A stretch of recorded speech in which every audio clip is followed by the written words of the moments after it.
Good evening. Thanks to everyone for joining. We see that lots of people are just getting in, so we'll give it a few minutes and then we will get started. But again, thank you so much for joining.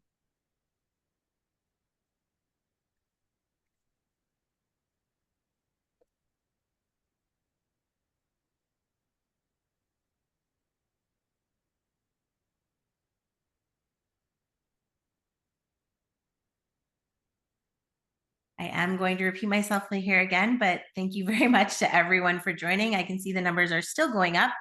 And so thank you again. If you are here, it will just be a couple minutes as we allow people to get into the webinar, and then we will get started.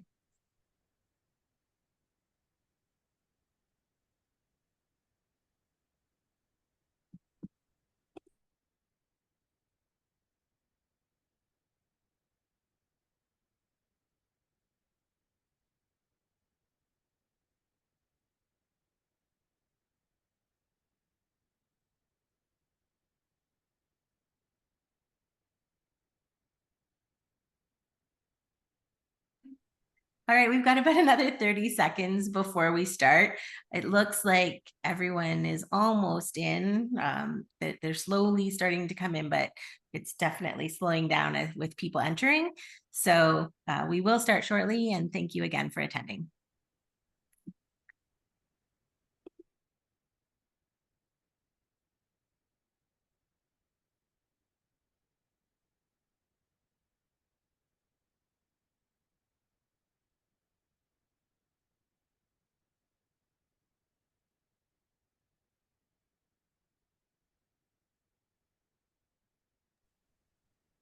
Okay, so it's 6:30 and we're going to get this show on the road. Thank you so much, everyone, for attending the SMI event on financials. You have a fabulous panel today, and I'm excited to be moderating and excited to introduce everyone to you, and you're in for a pretty informative night. We're going to start right away with introductions. First off, I would like to introduce Ryan Griffiths. He is the Managing Director at Condominium Lending Group, and he works closely with condo boards and their communities to develop and implement the right financial solution for needs and specializes in innovative financing for major condominium repair projects. As a financial expert with over 20 years of experience, he enhances the knowledge of his clients by providing the information and tools they need to make informed financial decisions. Thanks for being with us, Ryan. We also have Edmund Leong, acts as one of 5 partners at Tater Rose Leong Chartered Professional Accountants based in Toronto. Edmund heads up the condominium practice at his firm with over 300 condominium corporation clients. Edmund and his firm are actively involved in the conduct of the annual audits, as well as educating boards, managers, and owners with years of condominium experience. Edmund has contributed his expertise and experience to teach the ACMO financial course, to contribute various audit, accounting, and governance articles to CCI Condo Voice, and is to speak at the upcoming ACMO CCI conference in November of 2024. Thanks so much for joining us, Edmund. We're happy to have you here. Next up is Will Mackay. Will Mackay leads the team's condominium investment program at CIBC Wood Gundy, focusing an area of his practice on reserve fund investing for condominiums. In his practice, Will can draw upon personal and professional experience with condominiums to understand their current situation and investment needs. He is a current member of many Canadian Condominium Institute, or CCI chapters, the Association of Condominium Managers of Ontario, or ACMO, and a member on various CCI communities. Will has spoken at many CCI events related to reserve fund investing and spoke at the Canadian Condominium Institute Golden Horseshoe Chapter Conference on financial health and focusing on investing in the reserve fund. Will, we're excited to have you here. Thanks for joining us. Next up is Don Bryson. Don Bryson has over 18 years of experience auditing in the financial statements of public companies, private enterprises, and not-for-profit organizations. After several years working at regional and national accounting firms, Don, along with his wife, Jessie, formed Bryson CPA Professional Corporation in 2014. Bryson CPA now focuses exclusively on providing financial statement audit services to condominium corporations throughout Ontario. Since 2017, Don has also served as Director and Chief Financial Officer of a publicly traded mining exploration and a natural gas production company traded on the TSX Venture Exchange. As a former competitive amateur golfer, Dawn represented Team Ontario on 4 provincial teams and won an NCAA Division I golf tournament in New Jersey in 2006. Now Dawn enjoys cycling, long-distance backcountry canoe expeditions, playing guitar, and watching his sons, Liam and Jace, play hockey and basketball. Thanks so much for joining us, Dawn. We're happy to have you here. And last, and certainly not least, is Balvinder Sandhawalia. Bal came to Canada from England in 1984. Kitchener has been her home since she came to Canada. I've worked in property management since 1985 and with Sanderson Management since 1989. At one point, I have been the youngest employee at Sanderson and the oldest employee at Sanderson. I've been involved in all aspects of administration of property management, from doing receivables, payables, banking, preparing financial statements, and doing year-end corporation close-offs. When I am not in the office, I enjoy spending time with my family and going for walks. Val, I know that this is not something you love, but I thank you so much for joining us tonight. All right, we're going to get started, but the first thing we do is every session, I have a question that I ask our panelists. And we've done lots of different things over these sessions. And this time we chose to ask our panelists what their superpower might be. So I have some pretty interesting superpowers here. I don't know the answers, and we'll throw out the answers at the end of the session. So here we go. Superpower number 1 is the ability to simplify. I can take a complex situation and make it simpler and easier for people to understand. Superpower number 2, preempting questions at an AGM, leaving no heavy stone unturned. Superpower number 3, the ability to turn invisible, but only when people are not looking. Superpower number 4, recognizing patterns. Superpower number 5, throwing numbers. And superpower number 6 is the ability to level up this month. Those are our superpowers. You might want to jot some names next to who you think they might be, and we'll give you the answers at the end of the session. Let's get started. All right. Condominium financials. They're definitely a big part of condos and something all of these experts deal in every day. And we're excited to hopefully answer some questions that have been submitted to us, but as well as questions we hear on a regular and want to make sure that all of the information is crystal clear and that you understand it. We're going to start with you, Bal. Are you ready? Here we go. Awesome. Can you walk us through our financial statements for SMI? So talk about the balance sheets and what areas are in that, and the reserve balance sheet and our comparative income statement, all those things that we look to you for. Okay, sure. So the balance sheet, it represents a snapshot of the financial position of your condominium corporation at a specific point in time, for example, as of August the 31st. There are the balance sheet is broken into 3 major components: assets, liabilities, and equity. Assets minus liability equals equity. So now I'm just going to go through the balance sheet and under the titles and just explain what each item is. So under assets, you could have something like petty cash, which is cash kept on hand for making small payments. The bank, the operating account, which is the funds available for the day-to-day expenses of the corporation. Then we've got prepaid expenses. Typically, prepaid expenses include insurance and CAO fees. So, because we've paid them in advance, and then each month, an equal portion is we charge it to the expense account. And then we've got due from reserve or due to operating. Those are accounts that we've made, say, if there's an expense that needs to be moved from reserve to operating. We've made the transaction in the month, but we just wasn't able to make the physical transfer. So that's due to and due from. Under liabilities, we have accounts payables. Those are invoices that have been received, but that have not been paid as of the reporting period. Then we've got accrued expenses. accrued expenses are expenses that we've accrued, but we haven't paid. The difference between accruals and payables is accruals are estimates. And so on a month-to-month basis, we usually accrue for utilities. So as an example, so if I'm doing the statement for August and the water bill that we paid in August only goes up to the 15th of August, there's still 16 days remaining that need to be accounted for. So we need to accrue that amount. And the way that the accruals are calculated is we look at the previous bill and to get a daily rate, and then we divide that daily rate by the number of days to get to our accrual amount. And then that accrual is reversed into the next month, because that's when the actual bill has been paid. So this is sort of a continuous monthly thing.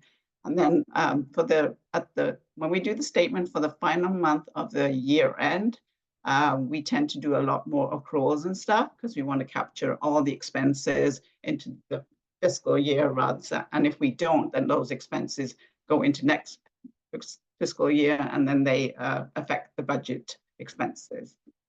So that's that. And then again, prepaid accounts receivable is somebody has paid their condo fees in advance. And then again, due to reserve. When we hand out our statements and it's the year end, what's our timeline for getting that last statement of the fiscal year to the board?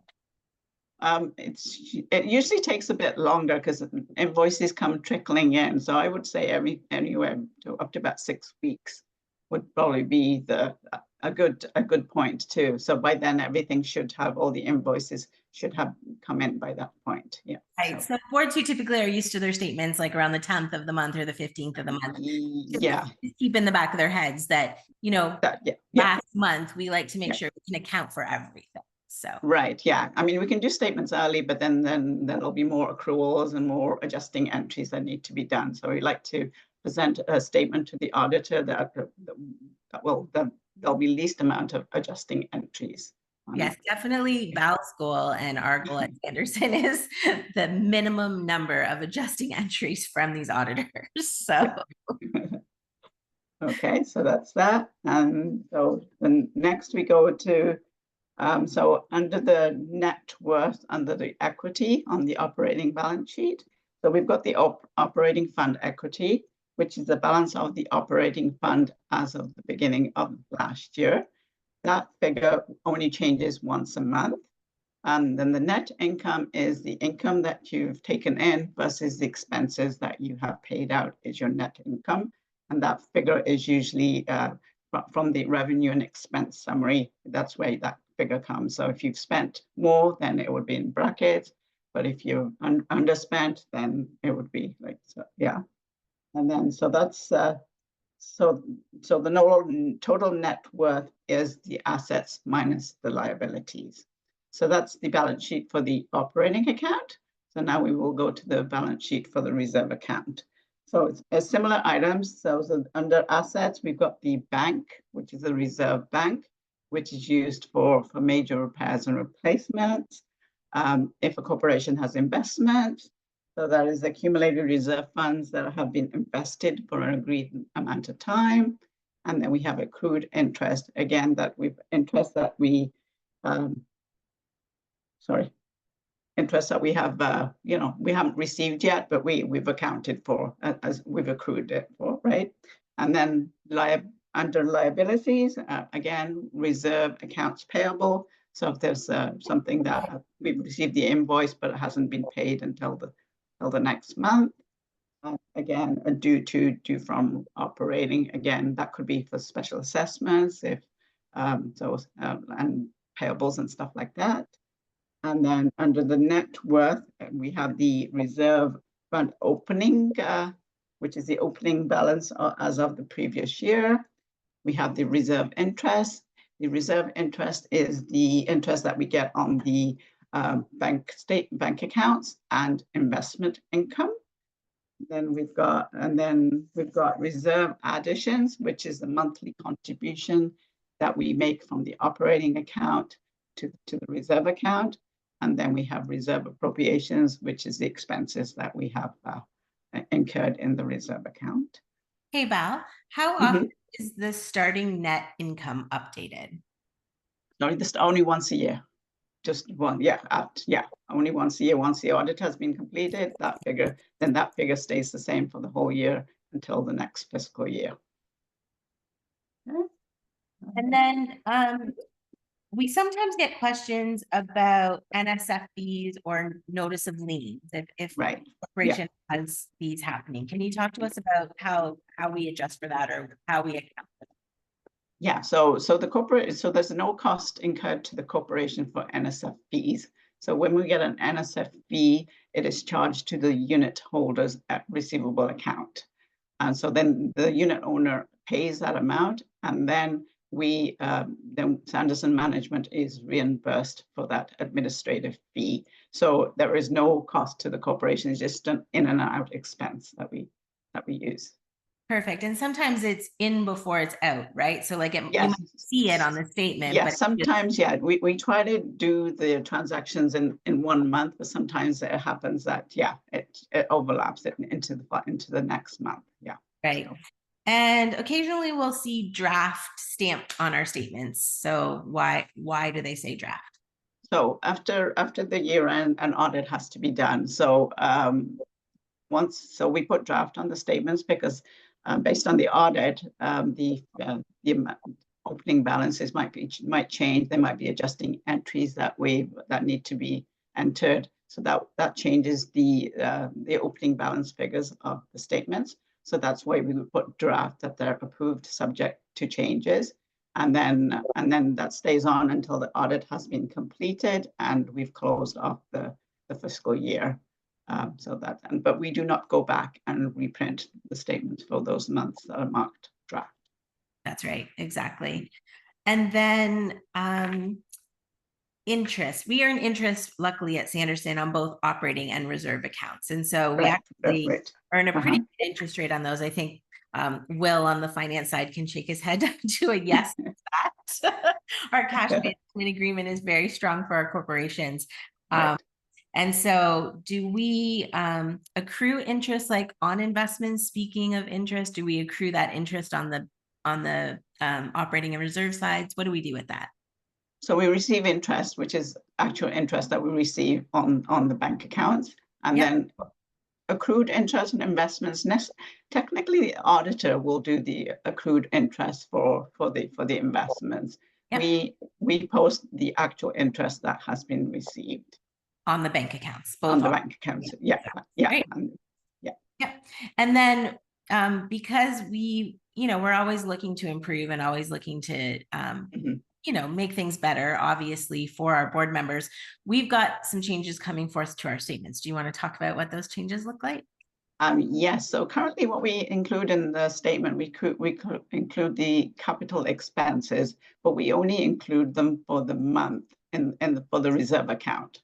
So what we've decided based on feedback that we've received is that going forward, we will be including the year-to-date expenses, the year-to-date interest, and the year-to-date additions report in each statement so that people can see right from the beginning of the year what expenses they have occurred. So then, I think that's one of the changes which will be beneficial for the directors and Absolutely. And then we often hear we don't remember this or we don't, so we are trying to do that. We're trying to, yes. Yeah.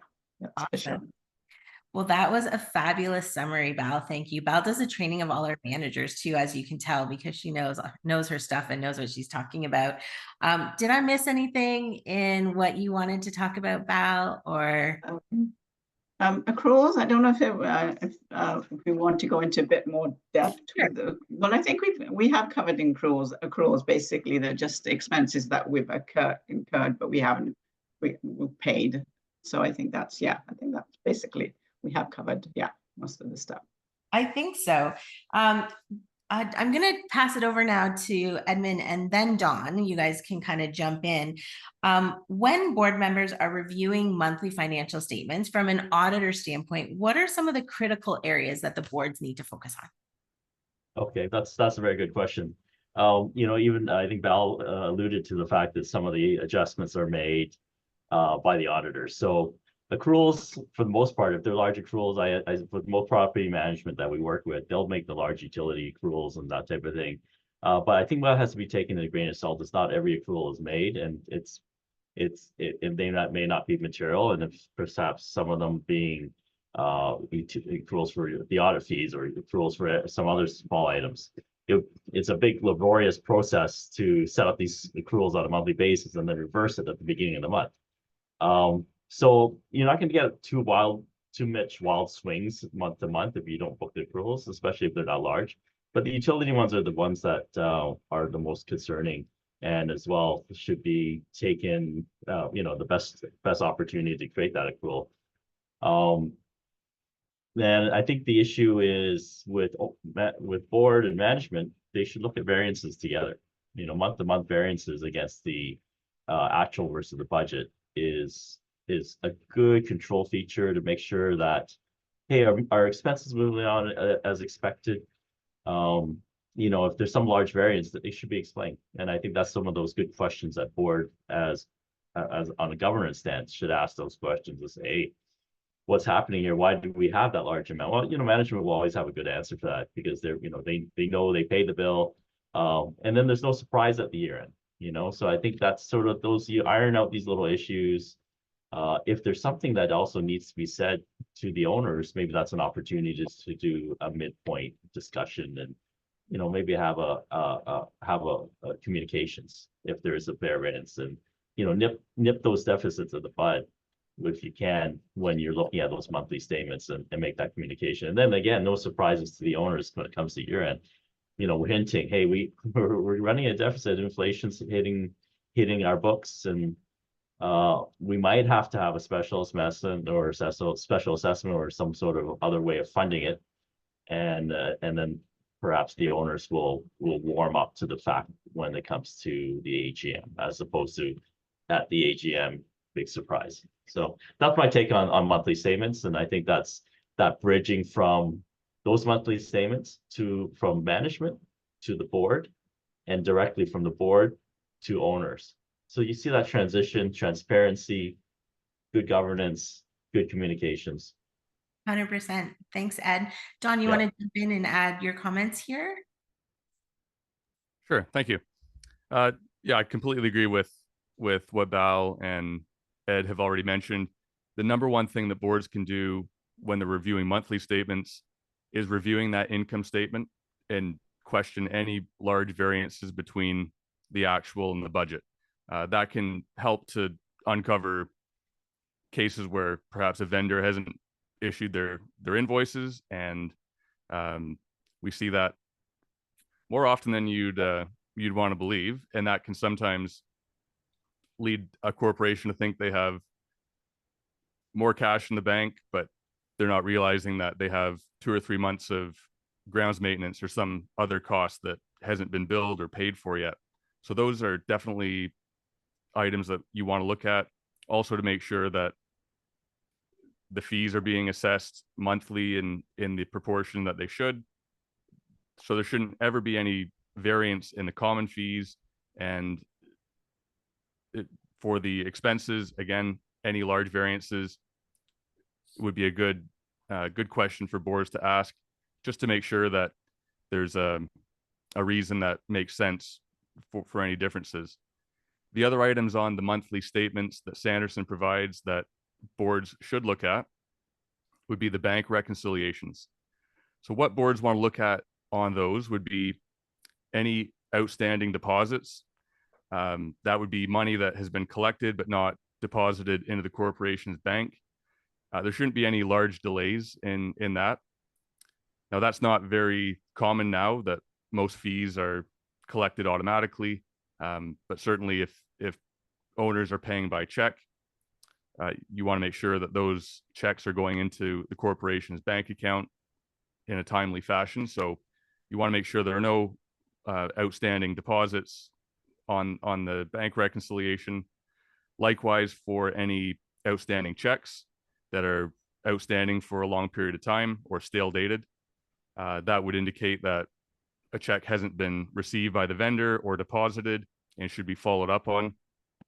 That's one thing that automatic payment systems like Condo works, that a lot of corporations are moving towards, that eliminates that issue, because vendors are paid automatically through online banking and goes directly into their bank account. So again, that should be reduced by the new system that Sanderson is putting in place for many of its condominiums, and hopefully all at some point, because it is a much better system. Another report that should be reviewed would be the aged accounts receivable. That would be any owners who have outstanding balances that haven't been paid. And if you see any amounts that are 60 days, 90 days overdue, you want to make sure that management is aware of those and has a process in place to place a lien on those units before they get to the point where they're uncollectible. So the Condominium Act provides a process for corporations to lien any outstanding fees to make sure that the corporation doesn't have any uncollectible fees. Another item would be the aged accounts payable. Again, any outstanding invoices from vendors that are not current, so 30 days, 60 days, 90 days, you would want to question what the reason is for that. Typically, that would be an invoice was entered twice and paid once, so therefore there's one remaining on the accounts payable listing, or maybe it's an invoice that's been disputed and hasn't been paid, but the board would want to make sure that a process is in place to resolve those, so that you don't run into issues with vendors who could stop servicing the corporation until they get paid, could charge late fees and interest on any overdue accounts. So again, that's another area that Condo Works will eliminate or reduce those issues, because again, vendors upload their invoices automatically. It makes the approval process much more streamlined from the corporation standpoint for directors and managers to approve those invoices. And again, they get paid and cleared out of accounts payable automatically. So those are really the major items. Again, other things that you would find in the bank reconciliations and accounts payable. If you notice a vendor that you don't recognize, question that. Could be incorrectly recorded in your corporation's books, or it could just be an operating name versus a legal name of a vendor that you're aware of. So all these issues, it's better to question during the year than to have the auditor have to question at year end and perhaps adjust. And by that point, issues could have already arisen. So those would be the major items that I would encourage boards to look at. And again, the worst thing that boards can do is simply rubber stamp their monthly statements without reviewing them. Because when you sign off or resolve in the board meetings to approve a statement, that's indicating that the board has actually reviewed it. So don't review it, or don't do that until you've actually taken the time to review it. That's really the most important thing you can do. And the one thing I'll say is we work with a lot of managers.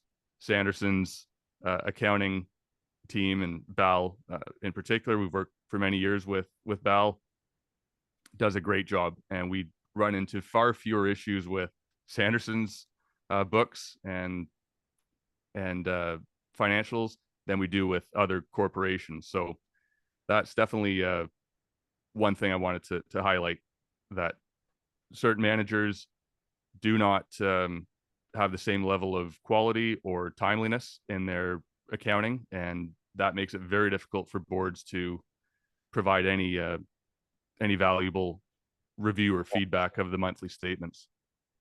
Thanks, Don. That's very kind. Again, we do make it our mandate. We're a little competitive at the Sanderson office, and we definitely try to have the least number of accruals, the cleanest statements possible. We may or may not have a marking list, where we try to better it each time. So, but thank you for those kind words. There is one statement we haven't talked about that we do show, that we do provide, and that's the trial balance. What significance does that play to the board? Because when we provide our financial package, we give everything. Is that something the board needs to look at? Is that just a working document? Dawn, you want to take that one? Sure, I'll just comment briefly. It's of little use to the board on a monthly basis. It's the primary document that auditors will use to initiate the year end. So it's very important for auditors, but for boards, you're much better off if you're going to spend time reviewing the statements to look at the income statement, the balance sheet, and that way you're looking at the all the accounts that are on the trial balance flow to those statements. So they don't make as much sense to directors if you're just reviewing the trial balance. You're much better off making sure it balances if you're willing to look at it. But other than that, it's very important for the audit, not as important for boards to review. Perfect. Thanks, Dawn. I'd just like to add to that. Yes, I think what's better for board to review with management is the detailed general ledger that's provided on a monthly basis. So you can see the day-to-day transactions that flow through.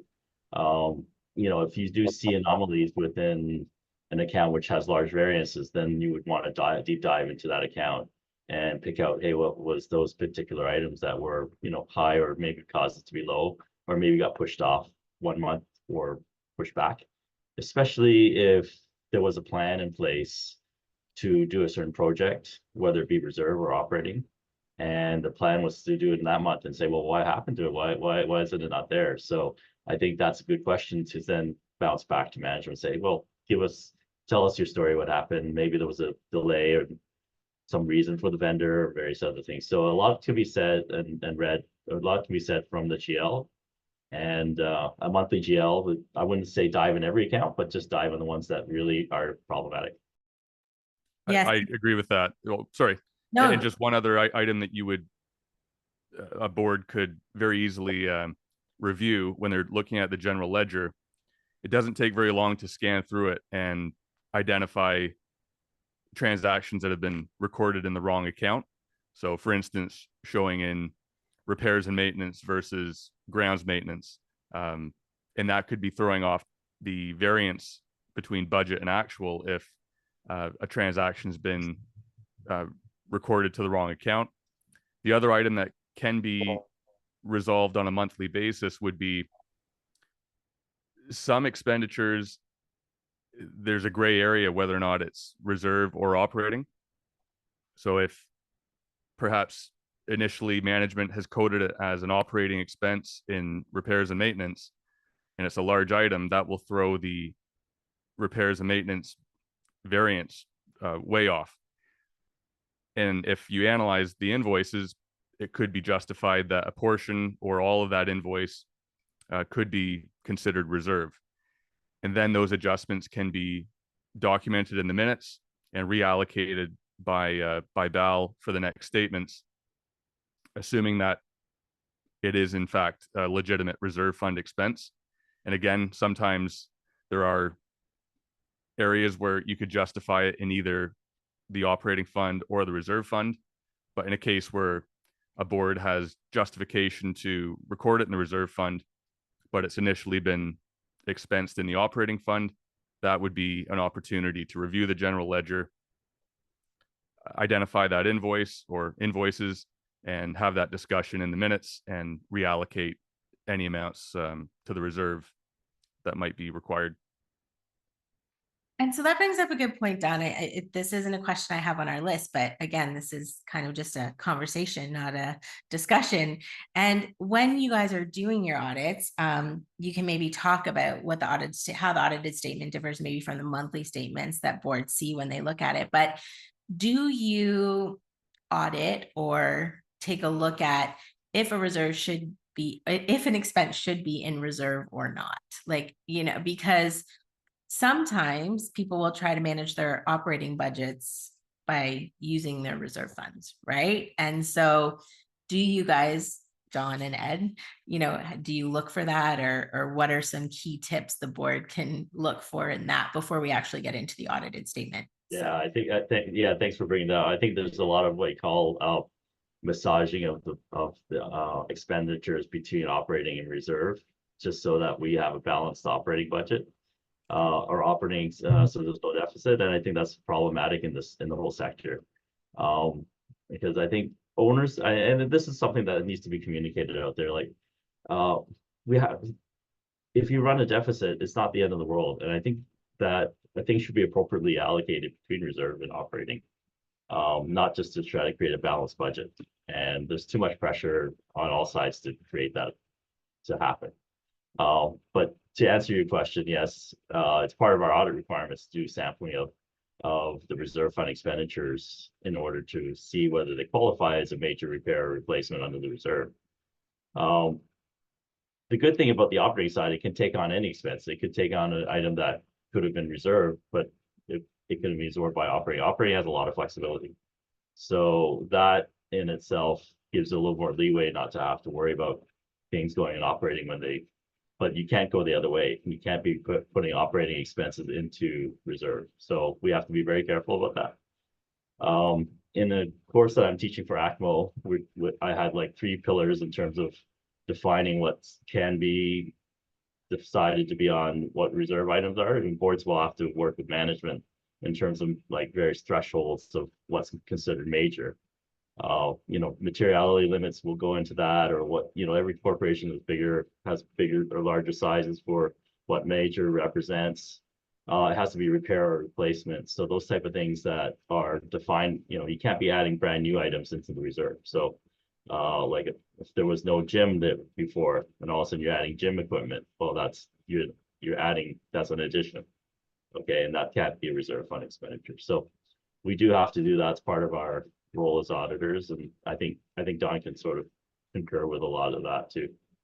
Yeah, I agree with that. So definitely poorly managed corporations or corporations that have more financial issues than others will certainly tend to allocate questionable repairs and maintenance to the reserve fund. That's definitely the more likely scenario.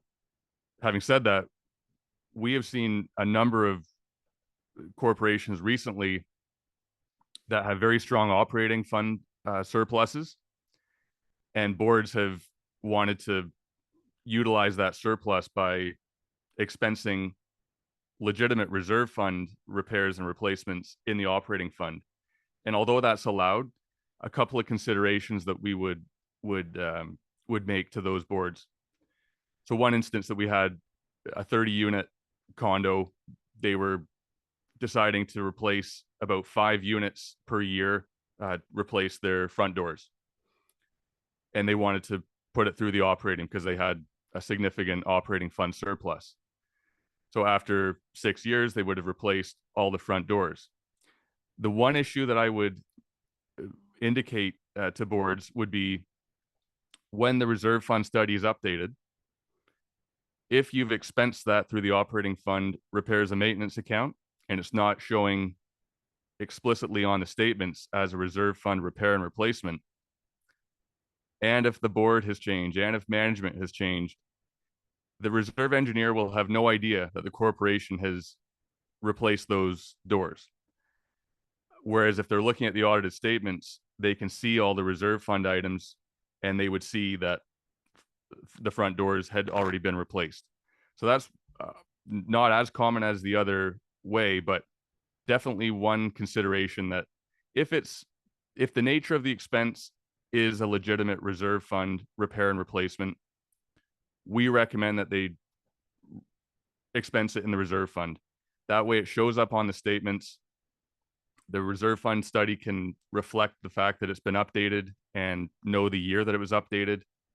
And if the corporation has excess surplus in the operating fund, instead of trying to allocate more expenses to it, they can simply make an interfund transfer from the operating fund surplus to the reserve fund if they so choose. So definitely that's our recommendation in general. I'm not sure if that answers the question or not, but I think yeah, so. we see different things with how certain boards operate with respect to classifying items, but definitely when it comes to the audits of those items, based on the amounts of those expenses, whether they're allocated to the operating fund or the reserve fund, they're almost always picked up in our audit testing to be looked at. And if we see one that is clearly operating, even if it's so a good example would be window cleaning. That's a very expensive item, but it's entirely operating. But sometimes other managers, not Sanderson, but they'll allocate it to the reserve fund. And there's no justification for that. So those are items that we would adjust. And that creates other issues because in that case, you have the reserve fund paying for operating fund expenses, which that's, as Edmund said, that's the one thing you can't do. That puts the corporation out of compliance with the Condominium Act and just creates a snowball effect of problems for the corporation. Absolutely. I think those are all great answers. Thank you. And we're going to move into the difference between the audited statements and the monthly statements that boards look at. So if you guys want to talk about that, the review of sample audited statements, Dawn, do you want to start with Okay. that one? Sure. I'll share my screen. These are redacted financial statements of two corporations that we audit, just to give you an idea of what you might see on the audited statements. I'll go over them briefly, and then Ed can add any comments that he has as well. So I'll share my screen and go over those. So this is a small condominium and fairly simple, straightforward transactions. So if you're a director of a small corporation, your audited statements might be fairly simple and straightforward. Can everyone see my screen before I go too far? Okay, great. So the one thing that might look a little bit different than what you're reviewing on a monthly basis would be just having the operating fund and the reserve fund in separate columns.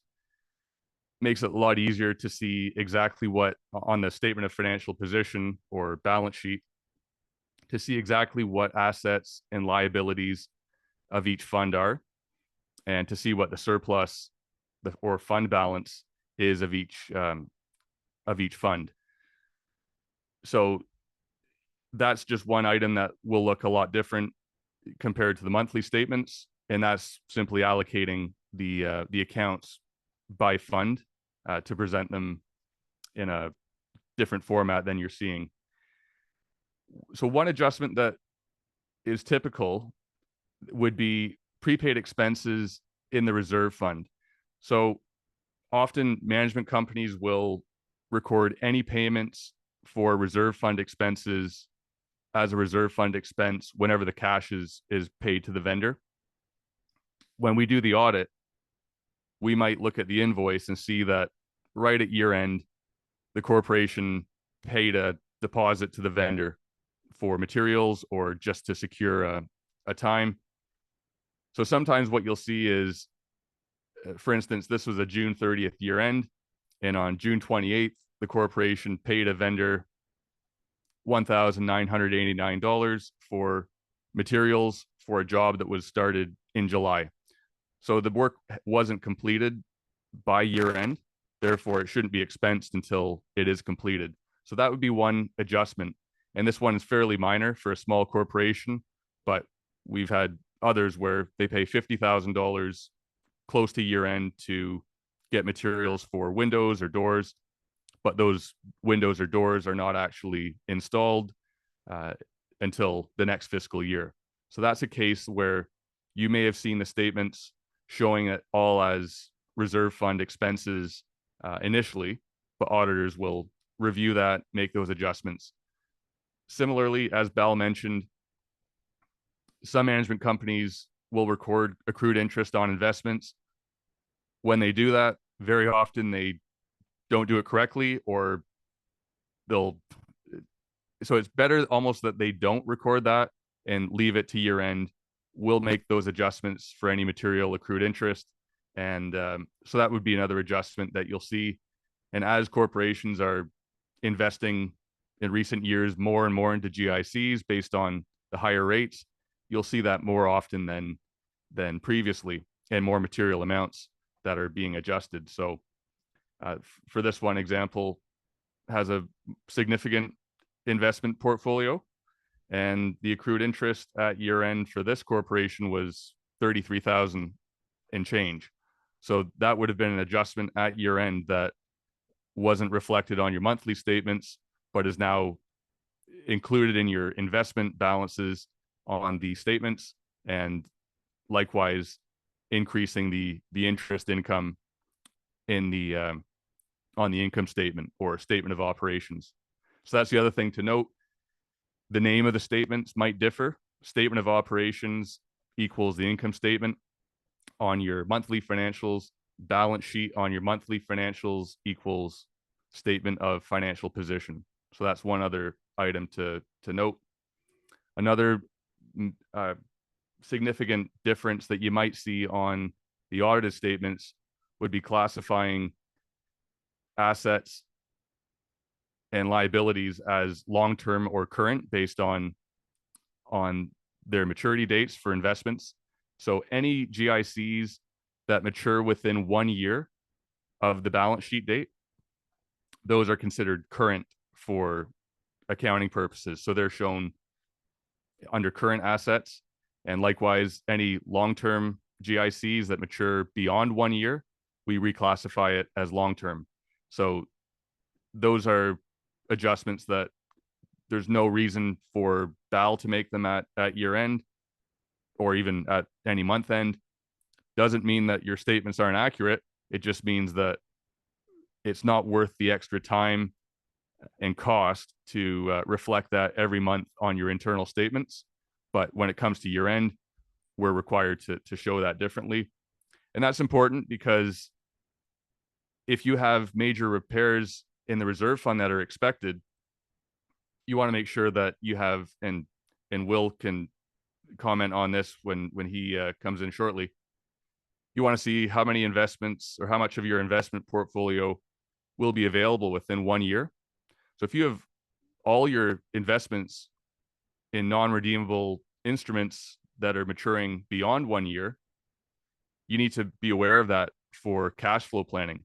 So we have had one corporation that had way too much in their long-term investments, didn't want to redeem it and lose the interest that they were earning on it, and ran into a cash flow issue that required a loan that Ryan can talk about as well. So that's one item that really needs to be considered.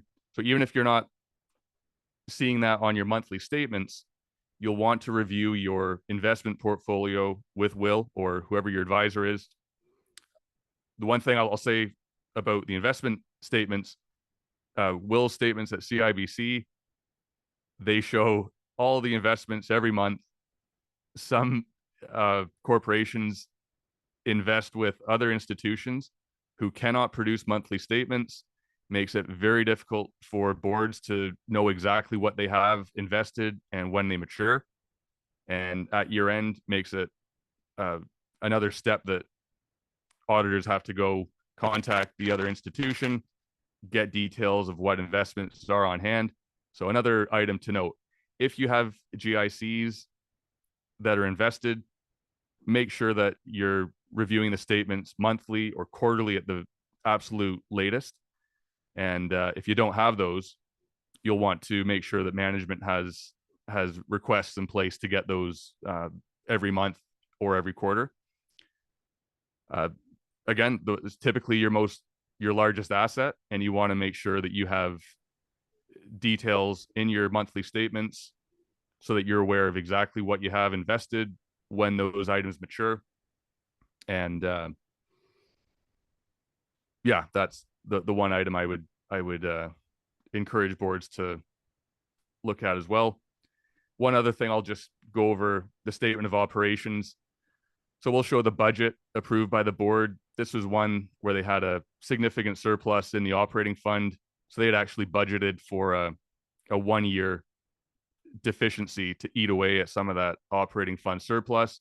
But typically, corporations will have a zero budget every year, unless there's, again, an issue where they're recouping a deficit in the operating fund, or requiring or looking to eat away at some operating fund surplus. So the other thing to note, the use of the operating fund versus the reserve fund. In basic terms, common expenses are these items here that are listed under common expenses. Those would be your ongoing operating expenses. And then down below, the major repair, these are for repairs and replacements of your common elements. These are expenses that are charged to the reserve fund. So when we're doing the audit, we'll review those invoices, make sure they're classified correctly, and make sure that all the items here are in fact common elements of your corporation. Not all condominiums are the same in terms of what common elements each has, and therefore it's very important for management and boards to be aware of exactly what assets are considered common elements of your corporation, and to make sure that you're aware of what items are the corporation's responsibility or the owner's responsibility to repair and replace.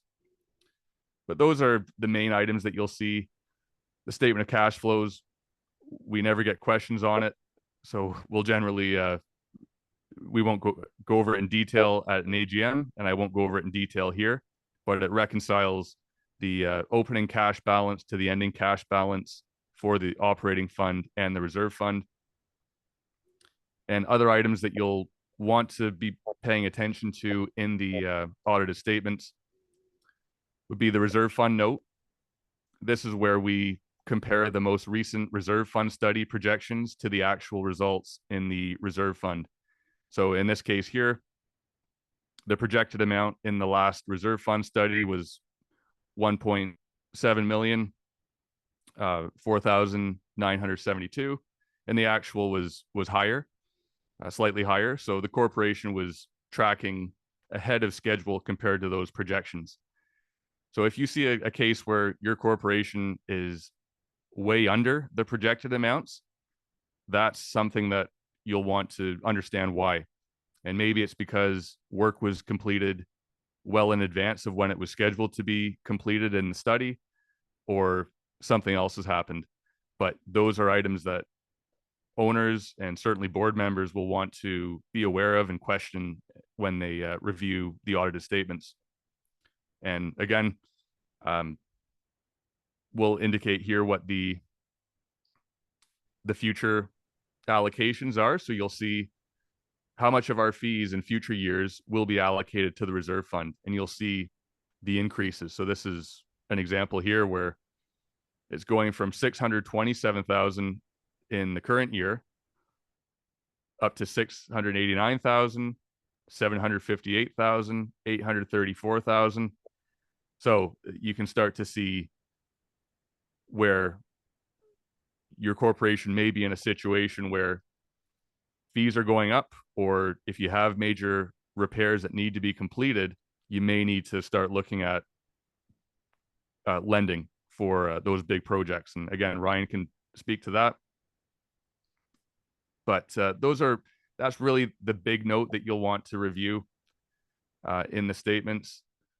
Also, if you have investments in their material, we'll typically give some schedule showing the maturity dates and the interest rate.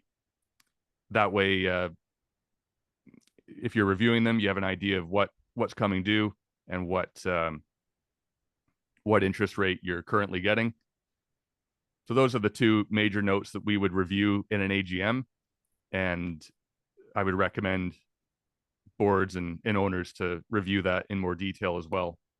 But again, you can go from a very small, simple corporation with very few income streams to this is, a a moderate sized condo with a little more complexity regarding an antenna lease and some other items. But that's just one thing to note. Condominiums are vastly different in terms of size and nature, and your statements may look more like the first one here or more like the second one, but fundamentally the components of the statements are identical and just a few more zeros in many cases. So just wanted to highlight that. But Edmund, if you had anything else to add, I can keep these up, or if you have your own screen, feel free to share. Okay, thanks, Don, for taking the heavy on that. The only thing I can add is that sometimes when there's a switchover of management, the terminology of the GL accounts may not be in line with the financial statements. So there's a mismatch. So if you're looking at the monthly statements, you should just keep an eye on the terminology and making sure that things are allocated in the same way that it's been done, either with the previous property management company or the new property management company. So, I think SMI has been doing a lot of takeovers. So in that case, you may want to be careful about the inherited statements that have been taken over from a previous auditor and his previous property management company, because the GL mapping on SMI may be a little bit different from another company. So take a little bit of care of that. I think it's up to accounting to sort of iron some of that out, but it's a tough job. Everyone has a different thought process of what should be perhaps in insurance, perhaps in landscaping and snow plowing. Maybe that contract should be in there, or maybe that's the monthly amount, or maybe the extra salt that's spent in there, or should extra salt be in under a different category. So I think that has to be taken with a grain of salt per se. So that's my 2 cents. Excellent. No, I think those are all good points, and definitely in the transition of companies is also a good one as well. But that takes us into the next section. So I hope that everyone stuck with us and we did answer your questions. If you have something that you feel we didn't answer, feel free to put it in the question and answer and we will get to it. We've been trying to answer those as we move along here. But we're going to go into the current state of affairs in condos and changing circumstances, because we've seen a lot of change in all of the industries, et cetera. And cash flow is a big deal for condominiums. So I'm going to pass it over to Will, who's going to talk to us about how boards can manage their liquidity of their reserve fund cash and impacts of an operating deficit and those kinds of things. So Will, over to you. Perfect. Thanks, Casey. Perfect. I think the first thing we'll just talk about is just where are we right now in terms of interest rates, calculations, or do you want to talk just about liquidity at this moment, Casey? Caitlin shared your screen, but if you want us to take it down or share. Nope, that's perfect. That's perfect. Thanks so much, Caitlin. That one there.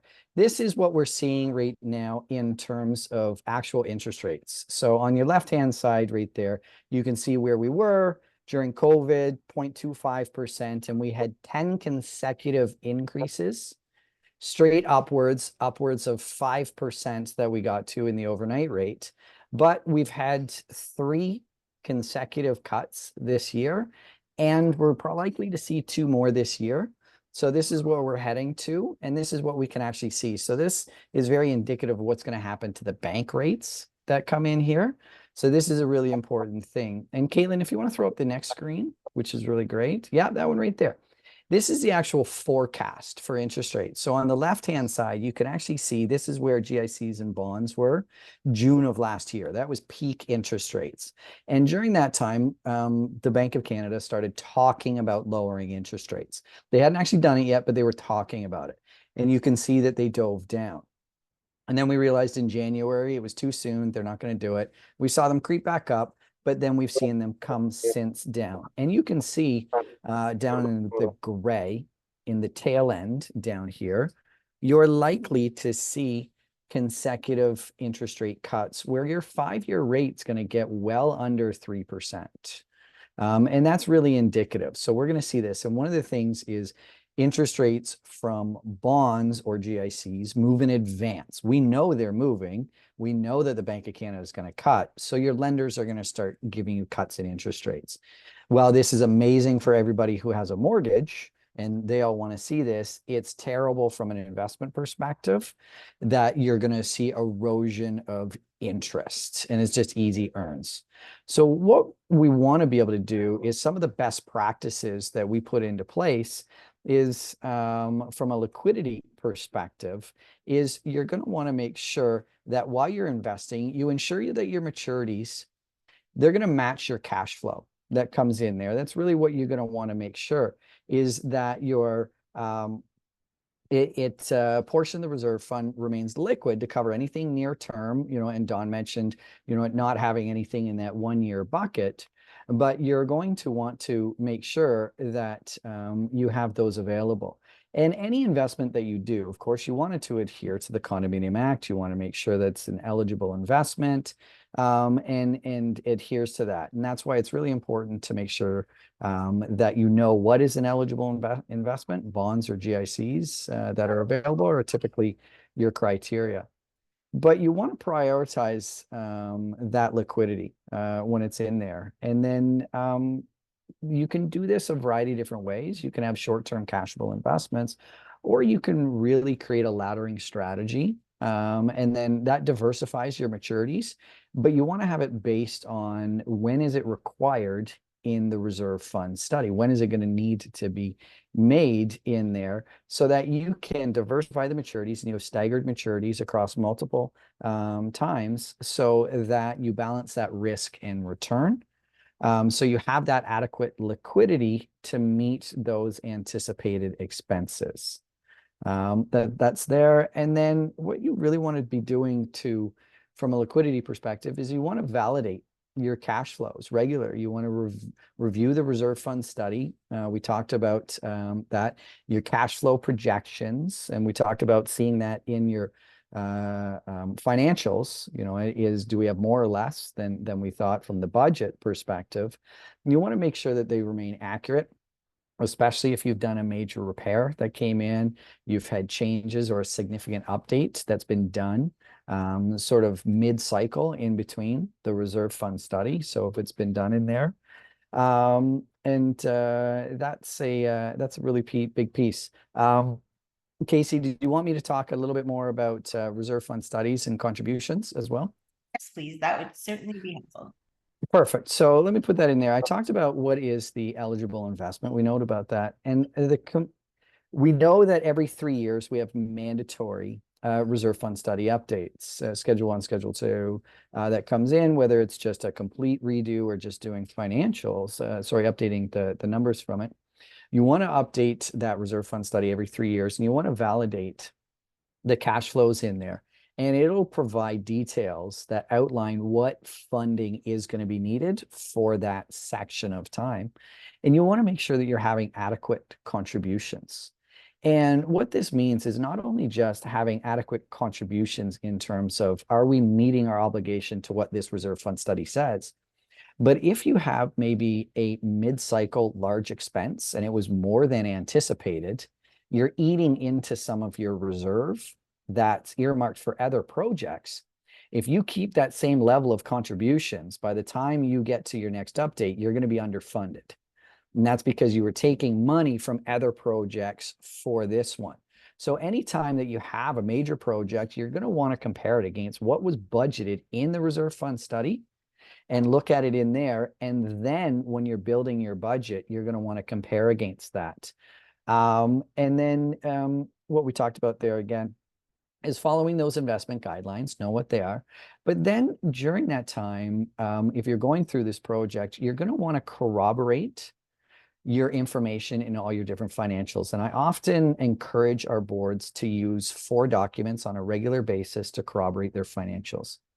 Your reserve fund study is done by your engineer, but it's only updated every 3 years. So it can get out of date when you're looking at it, but you want to use it as your baseline. Go back to your budget when you write your budget that's in there, review it against the reserve fund study and say, is it in line with what we were expecting or not? And is it because we're either bringing a cash flow forward, we're paying for it early, or we have something that actually wasn't even included in there? Because in that budget, if you do something that's not included in your reserve fund study, you're just taking money away from somewhere else, and you're going to have to figure out how to plan for that. we often talk about using the audited financials and compare them against your reserve fund study. What is the balance that they're both saying that you should have? And are they in line? And are they in line because we didn't do an expense? We haven't actually paid for something. Well, that's not great because you've got the money, the balance that it says, but you actually have this big expense that you still have to pay. And the last one we talk about is using an investment plan that we write. We write a 5-year cash flow analysis for our clients and forecast out 5 years. And I'll give you an example of why that's important. We had one of our buildings in 2018 came to us and said, Will, we're doing a cladding job and we just redid our reserve fund study. Can you put it in our plan and see what it looks like? And I said, sure. And I ran the numbers a few times before I had to send this comment back. And we talked about it. They were going to be $480,000 short of what was budgeted, of what was forecasted to be in the reserve fund study. And we talked about why. We have lots of money in the bank account. And I said, yes, but the cladding job that you had signed on for was twice the cost of what it was anticipated to be. And the interest rate calculation that they were using to forecast out for that 30 years was wildly off. And we know why it was done. It was done to try and keep expenses increases down and items to that, but it was going to cause a problem. And what we had done is we communicated with them and said, look, there's a few different ways that we can address this. We can special assess or raise fees, special assess or finance for this project, get specific financing. We can raise fees or we can do nothing. And do nothing is always an option. But when your reserve fund study updates in a few years, you're going to have to communicate why you're going to have such heavy increases that came in there. So what we did is we consulted with the engineer, saw where we could make some savings, and went to the owners and did a 1% soft increase for the next 3 years so that we could get ahead of what that was. And that building had some of the lowest increases during COVID and COVID times subsequently because they got ahead of a few things, which was really good for them to be able to do. And this is why we talk about monitoring your investment strategy on a regular basis, get regular reviews that are in there, but also have transparent communication with your owners. That was there. So communicate that there is a strategy in place. And what they were able to do is be able to communicate that they had an investment plan in place, but costs became more than they were anticipated to be. So that was really important, and they didn't shy away from it. So there weren't a lot of surprises at any AGM when they came up because these midterm questions were always answered. And then the other one is, I'll just say with the board, you don't have to do this alone. You can build it yourself, but I regularly say just engage a professional with this one. Make sure that it's not somebody who says, my friend does this, or I have somebody who picks up on things. Engage a professional who can do planning that comes in here from a financial perspective, because you want their support when you're defending these decisions that come in there. So you don't have to go it alone. So you want to use them to optimize that investment strategy when you're building it. So I got around a few places there. Casey, anything else that you would like me to comment on? No, I think that's fantastic. I mean, we all know obviously that an investment plan is a requirement of the Condominium Act, and Yes, it is. that advice about not doing it alone definitely makes sense. Mhm. I think that moves us into then, we've got this large project and we've got our investment plan, but things happen, right? I mean, we know that nothing goes absolutely according to plan, whether that be on the operation side or on the reserve side. So I'm looking forward to hearing from Ryan on what's next in these situations, Ryan. So. Thanks very much. Hi, everybody. Yeah, according to plan. So things have not gone according to plan across the board. So just as a starting point, prior to COVID in 2020, I think it's 2022, there was an Auditor General report, and it cited, pre-2020 data, and it said that 69% of condominium corporations were probably underfunded in their reserve fund. And then we had COVID. And so this this is the Statistics Canada Residential Building Construction Price Index. So it measures the cost of residential building construction from one point in time to another. And what this scary table says is that in Toronto, which is the closest metropolitan area, there was a 70% increase in the price of major construction from 2020 to 2023. No reserve fund planner could have predicted that type of increase. This just caught everybody by storm. And so now corporations are feeling the brunt of this sort of in two ways, right? They're feeling it when they update their reserve fund study, and the reserve fund planner now plans an increased cost for everything you're doing in the future. And we'll talk a bit about what that's doing to reserve fund contributions. And it's hitting corporations that are now tendering work and finding out the real price of getting something done. So this is tough. It's definitely driving higher reserve fund contributions. And for boards that are doing their budget, you're seeing a larger portion of your budget is going to start to go to the reserve fund compared to the operating budget. So operating expenses have gone up. They've gone up as well, but not at the same pace, right? So you're going to see a bigger portion of corporations' budgets going towards reserve fund compared to operating. And I think that's going to get bigger over the next few years. The bottom line is that condo fees are going up for all condo corporations. So if you're trying to do a budget and you're really nickel and diming, you're kidding yourself. And I would, a budget has to be done from the bottom up. What are our expenses and what do we need then to put aside? Not what do we want to have for an increase? That doesn't work. That's not right. It's a recipe for disaster.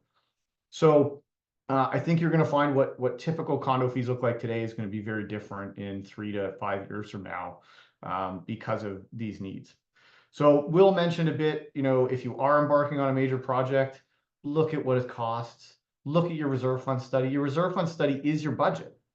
That's your budget for how much money you have set aside to do that work. If timing changes, that's okay. Timing can change on projects. But if you budgeted $10 and you're spending 20, there's a problem. It'll have longer term implications. So always look at what you budgeted. Consider updating your reserve fund study early. There's nothing that says you have to wait 3 years. If you have a major expense, get out ahead of it, like Will said. The term healthy gets used sometimes when you're talking about reserve funds, and that's a really subjective term, right? A corporation with $2 million in the reserve fund that has $4 million of work to do is not healthy.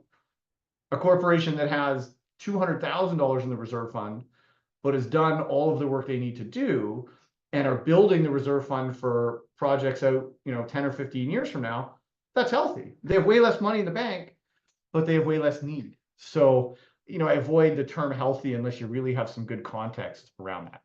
So the world has changed. These costs could never have been foreseen. They were outside of anybody's control. We've got a lot of corporations that are doing major projects and saying, okay, we don't have this. We did not anticipate it to cost this much. The important when that happens, there's a whole education and involvement process in these communities, and it becomes so important to getting a successful outcome that you then embark on sort of an education campaign and a decision-making campaign with your owners, right? So we work with corporations all the time and really focus in on what have you told the owners, what information do they have, how do you be as transparent as possible and educate them as to what's going on and what options that your condominium corporation has. The reality is corporations who need money in a short term have limited options. You really only have the option of doing a special assessment or doing a loan to the condominium corporation. The solution for your particular community depends on a bunch of factors, and each community is unique. So, broadly speaking, a special assessment can make sense, where it's affordable for a community. It would keep the condo fees lower. It would be temporary. And a few years from now, it's off the books, it's out of your audited statements, and it doesn't linger for a long period of time. So there are some situations where that makes the most sense. And there are some communities that will favor a special assessment and historically have, and that's how they deal with shortfalls. The downside of that approach is there's really no sharing of that cost. The current owners are the ones that have borne the whole cost of that project. That's not really the intention in a condo. In a condo, there's supposed to be a shared cost element. We all pay the shared cost of this repair and maintenance through our fees. The money's there when it gets done. Current and future owners share in the cost of this work. An assessment breaks that, and the current owners really pay for it. The other option is for a condo to consider borrowing. The one thing we would look at more than anything is if the corporation, takes a loan and borrows this money, what does it do to the condo fees? What do our condominium fees look like going forward if we undertake that as a potential solution? If a corporation can put a loan in place that keeps fees reasonable, keeps them competitive, doesn't become a deterrent to a potential purchaser, the benefit of that is the idea of sharing of cost. The condo fees are paid by unit owners over time, and potentially multiple unit owners over time are then sharing the cost of that project. So I think that's the one major thing you would look at and help base your decision on, where you would, what might be the right for your community. So if it's not attractive, that's where corporations might look at some type of partial loan, partial special assessment. They might, there are some ways that loans can be crafted so that owners can have a choice to pay an assessment or make a separate loan payment and keep it out of your condo fees.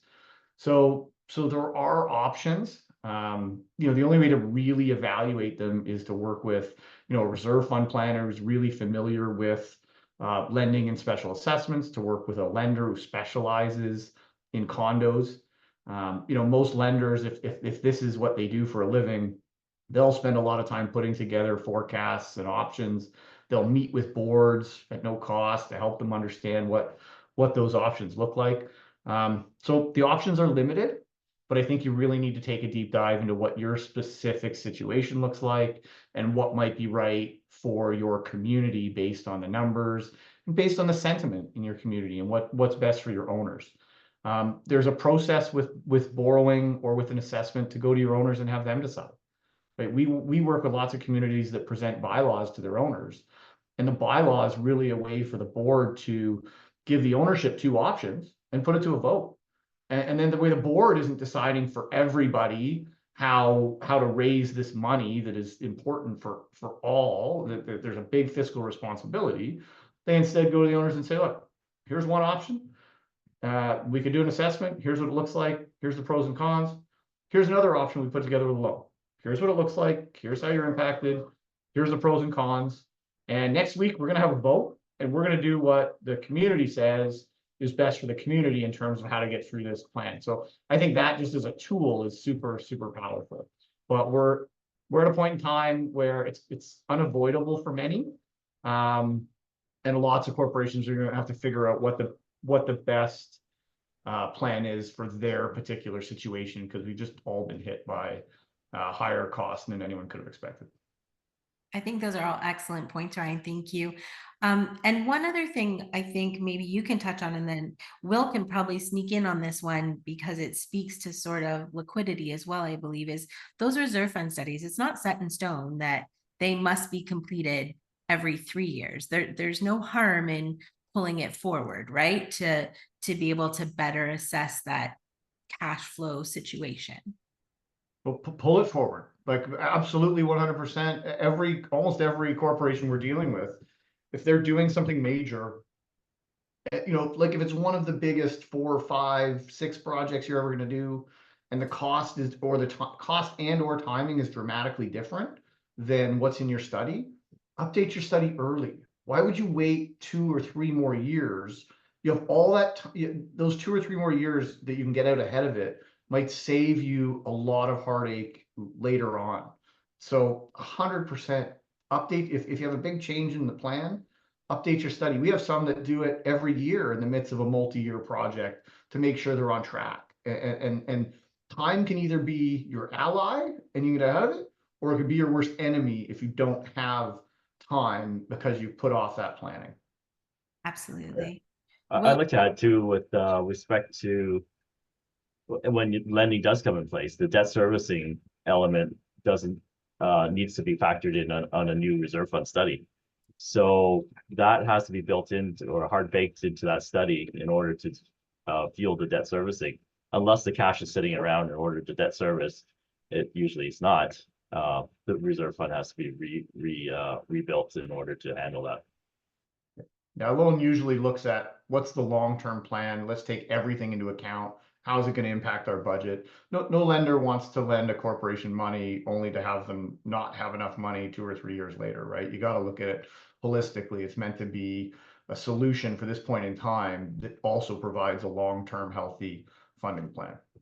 And the other thing we want to see on that is how does that special assessment or that loan look on the monthly financials and then on the audited statements too, right? What can boards expect to see on the statement that's different both on the annual and on those monthly statements? Dawn or Edmund, I don't know if you want to jump in on that. Well, I'll just go ahead, comment briefly. The other thing I'll say about the condo lending, a lot of boards are hesitant to go through with a loan because they've heard along the way that if your condo has to go with lending, that it's been mismanaged or poor governance by the board over the years. Sometimes that's the case, but in most cases, it's the most prudent way to conduct these big projects and get them financed in a way that makes sense, as Ryan said, for your particular community within your condo. And the number of condos that we've seen where they have bylaw meetings that they can't get it passed, but then the owners are still mad about a special assessment. As Ryan said, those are the only two options realistically to get it done. Otherwise, your condo won't have that work completed and the value of your properties will diminish because that work is going without being completed. So that's the one thing I would just note. Going forward, it will be almost required to for a lot of condominiums to get some form of lending, even if they have a well-managed investment portfolio, and it's just going to be much more common. Now, I can pull up one thing to note is the Condominium Act allows corporations to have more than one reserve fund. Now, unless we see documentation in place that a corporation has specifically created a separate reserve fund, I think it's misleading to just show that as a separate reserve fund. I think it's much more appropriate for a corporation to see that we have X amount in the bank, in our reserve fund bank account, X amount in our current investments, X amount in our long-term investments, and here's our liability, the big loan that perhaps they have payable. At least owners can see from year to year what portion of their fees are going to the reserve fund to pay off that loan, and see the reserve fund recover, because that's, as Ryan mentioned, if you get the reserve fund study completed after you know what the loan amount will be, then they can forecast the loan repayments. So many times we see where they've updated the study, then they pass a borrowing bylaw, get the loan, and they have 3 years to pay reserve fund contributions based on a plan that is totally different than what is happening. And so definitely agree with those points that Ryan and Ed have mentioned. And yeah, so in some cases, what you'll see is your reserve fund in a negative balance or a deficit. And that simply means that you have more liabilities, a loan or some other liability, more than your assets. But as the loan is repaid, that deficit should come back into a positive surplus. And over time, since that work's been completed, that should be something that you start building the reserve fund back into a surplus. So that would be the one thing to look at. If you see a negative reserve fund surplus balance or fund balance on the audited statements, it means that you have liabilities that exceed your assets. And that goes back to what Bal said at the very start, assets minus liabilities. If that's positive, you have a surplus. If it's negative, you're in a deficit. And as long as it's communicated correctly to owners that the reserve fund lending is the best way to get the work completed, and the reserve fund study reflects that fact going forward, then the corporation can come out of that over time in a much stronger position than if it delays getting the work done. It will only get more expensive, only get more complicated to complete. And those are definitely points that I would add. Awesome. Yeah, I just Done. want to add, maybe just channel into a little bit of that. You know, You got our 30 practice is seconds, Edmund, before you start, like 30 seconds, because we've yeah, got well, it's a very, 5 very minutes close. left. So This is you know, I think we take a different approach in terms of segregating the loan portion as a negative reserve fund, and that way as the loan gets paid down, you can see the negative reserve fund balance, and then you have a positive reserve fund balance that would tie relatively into the engineer study. I wrote an article back in 2022, and I vetted this with other practitioners in the GTA area on their presentation style. And we sort of said, you know what, this is the most consistent way of handling it. I'm going to put that article in the chat box. Please do feel free to read it. And it's a good in-depth article on presentation of condo lending. that's awesome. That's perfect. Thanks, Edmund. Will, you wanted to talk about how liquidity kind of played into this as well. Do you want to take Yeah, I'll have a brief comment on here because there was a few things that I picked up where Don mentioned he had one of his boards didn't want to break the GICs and items like this.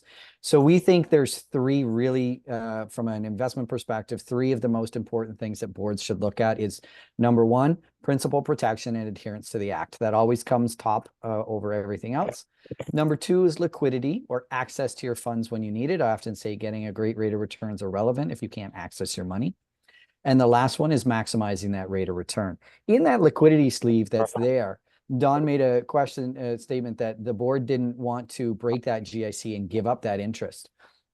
Well, one of the things that's misunderstood at some points, if you're dealing with a GIC, they're actually under no obligation to break those terms for you anyway. They can say no if you have a non-redeemable GIC.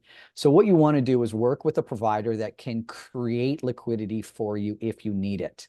So a lot of times when we're building an investment plan, one of the questions we get asked is, what if we need it? And I use two examples. One of our buildings in Mississauga who had to do emergency balcony repair during COVID.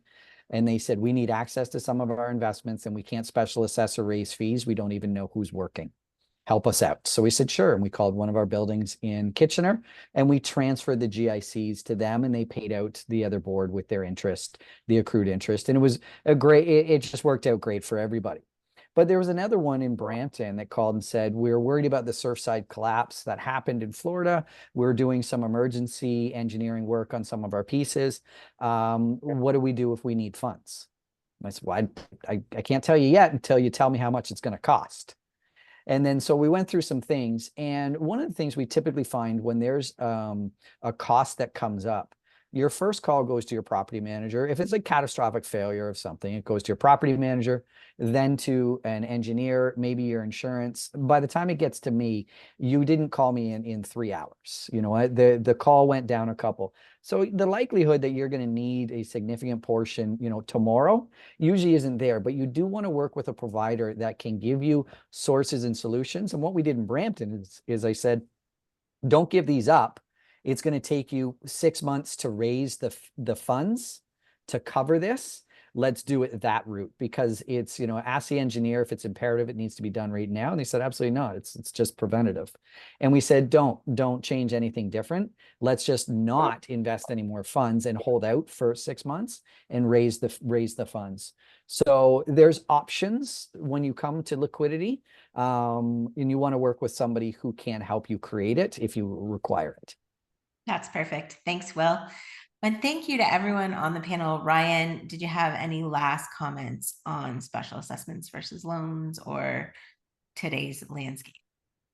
No, look, I mean, there was a comment earlier about corporations not being mismanaged.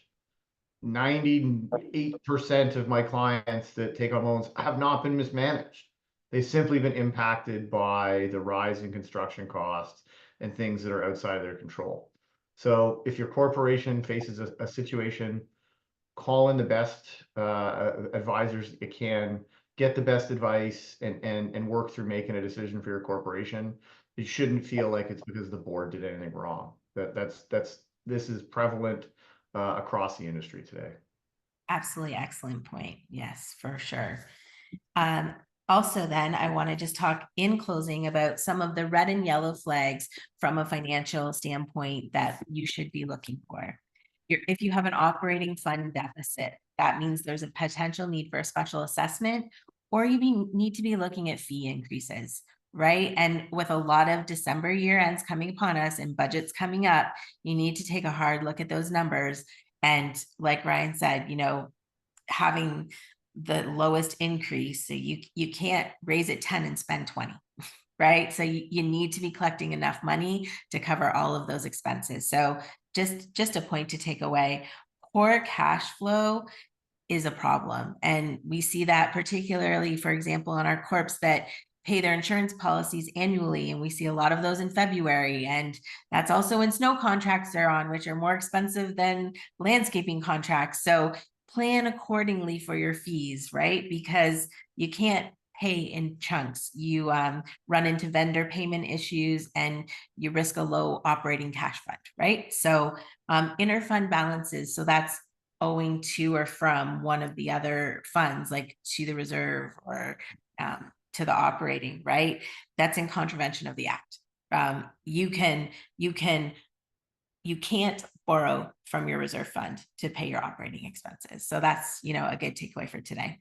And then not adopting your reserve fund that was recommended by the engineer is also a red or yellow flag from those financial statements. So those are kind of a few of the takeaways. We have recorded today's session and we'll be making it available to everyone. We'll also send out the link to the article that Ed provided to us. So thank you very much to everyone for that. As far as a few housekeeping items, our next board education series is on Wednesday, November 6th. And we do this at the end of every year, and it's our legal update, always well attended. So plan to attend, always a good time and lots of fun information. Also, a reminder to everyone, you should have gotten your invites for our upcoming Meet and Mingle on October 2nd. Also a fabulous event, always highly anticipated and highly attended. Everyone on this panel is going to be there as well. So if you have more questions for them, that's a great opportunity to approach them and ask them. So those are our two upcoming sessions. As far as the superpower questions, here we go. I hope you have your answers ready. The ability to simplify. I can take a complex situation and make it simpler and easier for people to understand, would be Mr. Ryan Griffiths. So I would agree to that statement. It is an excellent superpower. Preempting questions at an AGM and leaving no stone unturned, no heavy stone, that is Edmund. And I think that is such a fabulous thing, because preempting questions at an AGM, we always know that things are a little heightened and a little different at AGM time. So being able to go in, you know, confident like that is great for the board and great for the property manager. So excellent, Edmund. The ability to turn invisible, but only when people are not looking, that would be Mr. Will Mackay. That is the dad power of all dad powers, right? So fantastic. Thank you, Will. And recognizing patterns would be Dawn. And I also think that's a fabulous, from an auditor standpoint, you want someone to be able to see where that error is. And I know my team appreciates when Dawn sees patterns when they, you know, have been looking at it forever and we can't find it. And Dawn comes in and saves the day. So that's also awesome. And Belle is throwing numbers, and that is so true as well. If you can't make something balanced, you go to Belle, because she can take 5 things and make all the numbers, and she finds where that is to make those bank reconciliations balance and all of these kinds of things. And leveling up this month, that would be my own superpower, because, you know, I don't like to say that I'm aging, right? I have a birthday in September. So I'm using my son's metaphor of video games, and I'm leveling up. So that's what we're going for as far as that goes. I want to thank all of you for attending. And I hope you were informed and it was a good discussion for you. And we look forward to seeing all of you at our next events. Thank you very much to our panelists. You guys were amazing as always. And we really appreciate the information and you guys donating your time to us here tonight and to our clients. So happy September, everybody. Look forward to seeing you at the upcoming events, and we'll see you at the next legal session. Thanks again. Have a good night. Thank you. Thank Thank you, you. Ross. Good night.